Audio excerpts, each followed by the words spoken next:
Ethan used to find comfort in the quiet moments with Charlie, the way they would sit together in the dim light of their living room, hands brushing absent-mindedly, wrapped in the warmth of their familiar rhythm. But now, silence stretched between them like an unspoken truth, heavy and suffocating. Something had shifted, though he couldn't pinpoint when or how.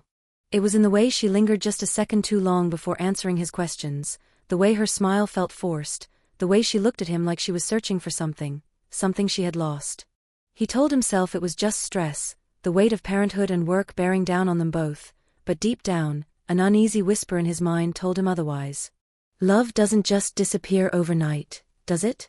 The thought unsettled him, sent a cold pulse of anxiety creeping through his chest. He tried to brush it off, to convince himself that everything was fine. But fine was a lie. Fine was the word you used when you didn't want to say what was really wrong. And as Ethan sat beside Charlie that evening, watching her stare off into nothing, he realized, whatever was happening, he wasn't imagining it. It was a morning like any other, or at least, that's what Ethan tried to tell himself. The hum of the coffee maker, the quiet rustle of the newspaper, the soft clink of Charlie's spoon against her cereal bowl. But beneath the normalcy, something felt off. The air between them was charged, a tension so subtle it could almost be ignored. Almost. Charlie's voice cut through the silence, casual yet calculated. Do you know anyone who has a marriage like ours? Ethan paused mid-bite, the question catching him off guard. He set his toast down carefully, his mind already spinning. It wasn't the words themselves that unsettled him, it was the way she said them. As if she had been holding them in, waiting for the right moment to let them slip into the open.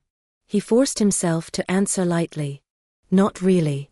I mean, some people talk about open marriages, but, he trailed off, gauging her reaction. Nothing. Just astidi, unreadable Gase. Do you know anyone personally? She pressed, her tone still even, almost detached. A strange chill crept down Ethan's spine. This wasn't just idle curiosity. This was something else, something deeper. He tried to shrug it off, play it cool. Not really. Just by name. Charlie exhalet, a barely perceptible sich. And that's when he felt it, the first real crack. Not loud, not obvious. But it was there. And it had just begun to spread.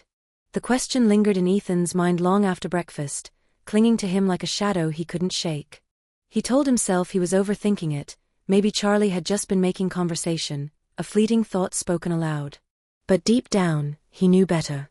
Something about the way she had asked, the way her voice had remained so steady while her fingers tapped nervously against the rim of her coffee mug, it wasn't nothing. It was calculated. And it made his stomach tighten with unease.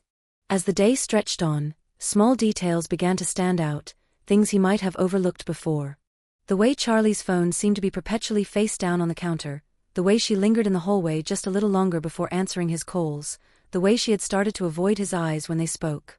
None of it was obvious, not enough to accuse her of anything, but enough to plant a seed of doubt, one that was already taking root. At work, he found himself staring blankly at his computer screen, rereading the same email 3 times without absorbing a single word. His assistant, Lily, asked if he was okay, and he forced out a lie, just tired. But the truth was, he felt restless, like he was standing on the edge of something unseen, waiting for the ground beneath him to crack open. He wanted to believe he was imagining it, that this was just his own paranoia twisting things. But the feeling wouldn't leave him. And that terrified him the most. Ethan hadn't planned on reaching out to Rachel. It just happened, his fingers hovering over her name in his contacts before pressing call almost on their own. It had been months since they last spoke, but when she answered, her voice was the same, calm, warm, familiar. Ethan? She asked, surprised but not displeased. He hesitated, suddenly unsure why he had even called in the first place. But then she said, "You sound off." What's going on? And just like that, the floodgates cracked open. They met at a small cafe downtown, one of the old spots they used to haunt in their younger years. Rachel greeted him with her usual smirk, though her eyes studied him carefully. "You're restless," she noted as she slid into the seat across from him. "You've been thinking too much." Ethan exhaled, rubbing a hand over his face. "Something's wrong, Rach. With Charlie." She didn't react right away, just sipped her coffee, waiting for him to go on. That was Rachel. She never pushed, never filled the silence with empty words. And so Ethan told her about the question over breakfast, the offhand comments, the way Charlie had been acting lately. When he finished, Rachel leaned back, tilting her head thoughtfully. "You're searching for answers, Ethan," she said finally. "But are you ready for them?" Her words sat heavy in his chest. Because for the first time, he wasn't sure if he was. The house felt different when Ethan walked through the door that evening. The air was thick, charged with something unspoken, and though nothing had physically changed, he could feel it, an invisible shift in the atmosphere, like the calm before a storm. Charlie was in the kitchen, standing by the sink, her back to him. The way she held herself, rigid, as if bracing for something, made his pulse quicken. "Charlie," he said carefully. She turned, her eyes flicking to his before darting away. "Hey." The word was soft, hesitant. Ethan steppet closer, sich her face. "What's going on?" A flicker of something, guilt? Fear? Flashed across her features before she quickly masked it. What do you mean? His jaw clenched. "Don't do that." Charlie exhaled sharply, setting down the glass she had been gripping as if it were the only thing keeping her grounded. Her hands trembled slightly. "I've been lying to you." The words sent a chill through him. His breath caught. "Lying?" She nodded, swallowing hard. "To you. To myself." The silence that followed was deafening, pressing down on him with a weight he wasn't prepared for. "What are you saying, Charlie?" His voice was barely above a whisper. She looked at him then, really looked at him, her eyes filled with something raw and fractured. "I don't know who I am anymore." And just like that, the floor beneath him gave way. The moment Charlie's words left her lips, something inside Ethan shifted, like a crack running through the foundation of everything he had believed about their marriage. "I don't know who I am anymore." The sentence echoed in his mind, relentless and sharp. He wanted to ask her what she meant, to demand answers, but instead he just stood there, the weight of her confession pressing against his chest. That night, long after Charlie had retreated to their bedroom, Ethan sat alone in the living room, staring at nothing.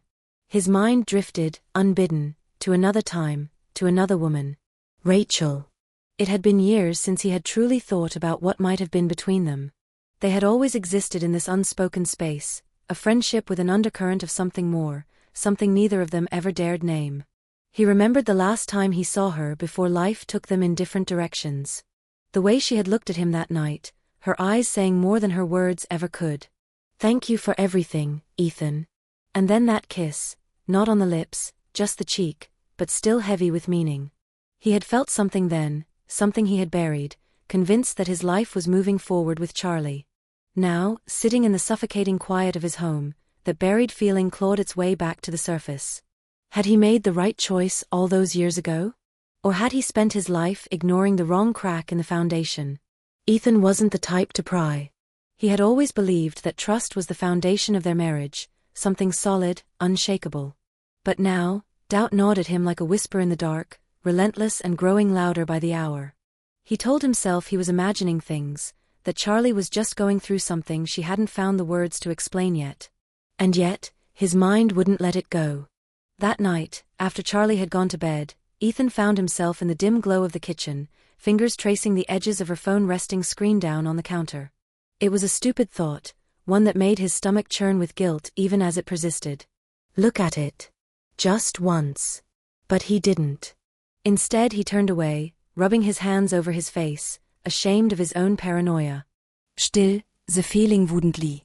It followed him the next day at work, where he caught himself scrolling through past conversations with Charlie, searching for signs he had missed. He found old messages, simple ones, everyday things, "Don't forget milk. Love you. Seh you to nicht." But then, a gap. A stretch of days where their texts had been nothing but short replies, clipped and emotionless. When had that started?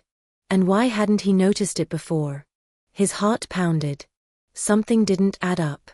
He wasn't sure if he was chasing ghosts or uncovering something real. But for the first time, Ethan realized he wasn't sure he wanted to know the truth. The house was silent, but the air between them was electric, charged with something raw and volatile. Ethan stood near the doorway, fists clenched at his sides, while Charlie sat at the kitchen table, staring at the surface as if the answers she needed were carved into the wood. He could hear his own heartbeat, loud and unrelenting, a rhythm of frustration and fear. "Say something," he finally demanded, his voice low but edged with exhaustion. Charlie inhaled sharply but didn't look at him. What do you want me to say?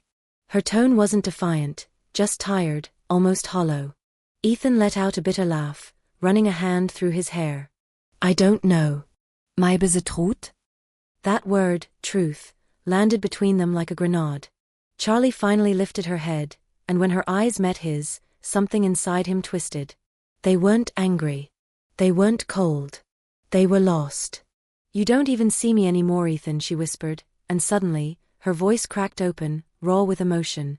"I've been drowning, and you never even noticed." Her words hit harder than he expected, knocking the air from his lungs. He wanted to fight back, to argue that he had noticed, that he had tried. But had he? Or had he just been too comfortable believing they were fine? Charlie wiped at her face quickly, as if trying to erase her own vulnerability. "I don't know how to fix this." And for the first time, Ethan realized, neither did he. The streetlights cast long shadows as Ethan walked, his hands shoved deep into his pockets, his mind a storm of tangled thoughts. He hadn't meant to leave, not like that. But after Charlie's words shattered the last illusion of stability between them, the walls of their home had felt suffocating, pressing in on him from all sides. His feet moved on their own, guided more by instinct than intent, and before he realized where he was going, he found himself standing in front of Rachel's door. He hesitated. His breath was uneven, his pulse erratic. "What am I doing here?" But then the door opened, and there she was, Rachel barefoot, in an oversized sweater, blinking at him in surprise. She studied him for a moment, her expression shifting from confusion to quiet understanding. "Ethan." Her voice was soft, careful. Something in him cracked. He exhaled sharply, looking away, ashamed of the way he had run here like a man chasing something he couldn't even name. Rachel stepped aside without a word, an unspoken invitation. He hesitated, caught between reason and temptation. The warmth of her apartment beckoned him, offering a refuge from the chaos in his mind. For a split second, he let himself imagine stepping inside, the weight of everything slipping away. But then she spoke. "This isn't the answer." And just like that, the illusion shattered. Because deep down, he already knew that.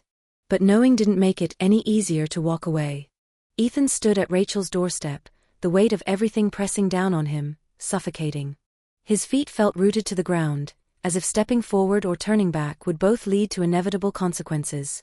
Inside, the glow of Rachel's apartment cast warm shadows, a stark contrast to the cold uncertainty gripping his chest. For a brief moment, the temptation to escape into the familiarity of her presence was overwhelming, to sink into the ease of their friendship, to forget, just for a little while, that his marriage was unraveling.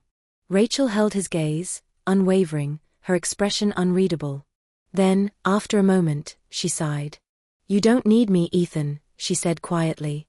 You need to figure out what you want. The truth in her words hit harder than he expected. What did he want? Did he want to run? Did he want to fix things? Or was he just searching for something, anything, to fill the hollow space inside him? He exhaled, shoulders sagging, the exhaustion catching up to him all at once. "I don't know how to fix this," he admitted. Rachel gave him a small, sad smile. "Then maybe start by going home."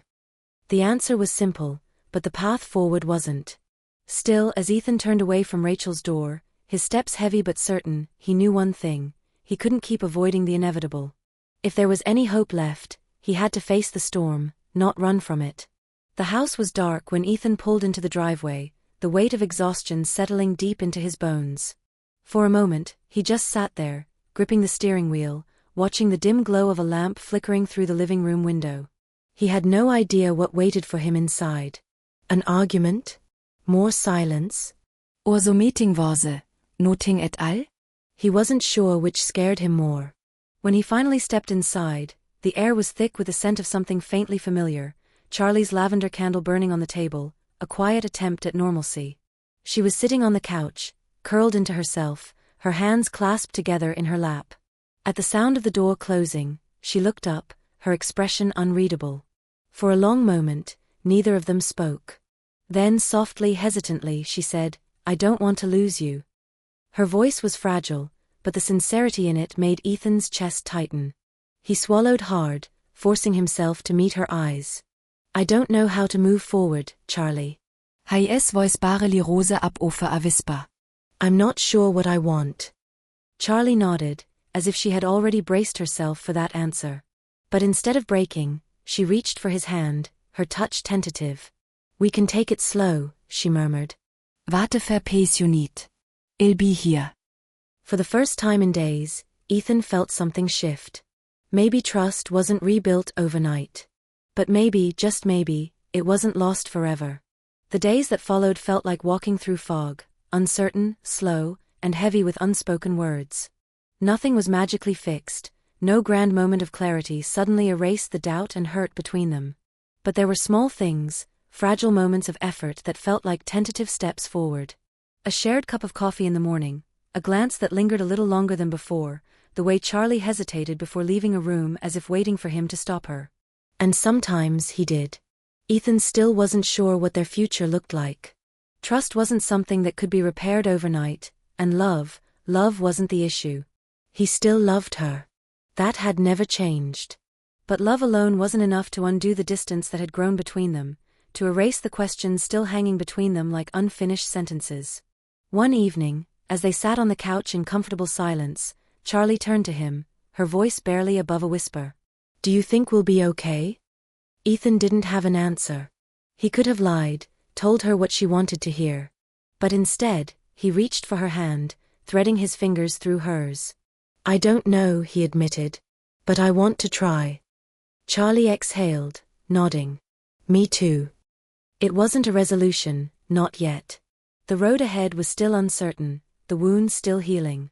But for the first time in a long time, there was something fragile yet real between them again. Hope.